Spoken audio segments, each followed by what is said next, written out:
भोजपुरी के कई ऐसे स्टार्स हैं जिन्होंने अपने जीवन में काफी संघर्ष किया है। बेहद मुश्किल हालातों से निकलकर ये लोग आज बड़ा नाम बन चुके हैं। इनके लाखों दीवाने हैं, एक करोड़ों के घरों में रहते हैं और आलीशान गाड़ियों में घूमते हैं।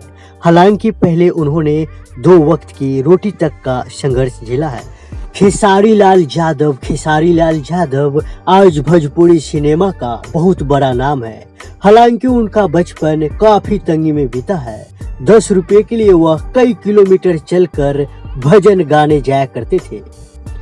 पवन सिंह स्कॉर्पियो, फर्नीचर और BMW जैसे गाड़ियों से चलते हैं, लेकिन एक वक्त वह साइकिल से शो करने जाया करते थे।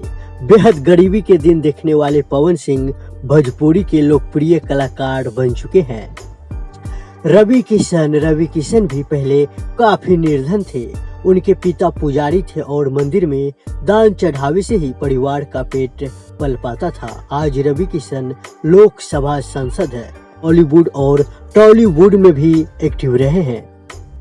दिनेश लाल यादव उर्फ निरहुआ ने भी गरीबी के दिन देखे हैं। उनके पास भी जरूरी संसाधनों की कमी थी, बावजूद इसके वह अपने हुनर पर आगे बढ़ते चले गए। आज निरहुआ किसी पहचान की मोहताज नहीं है।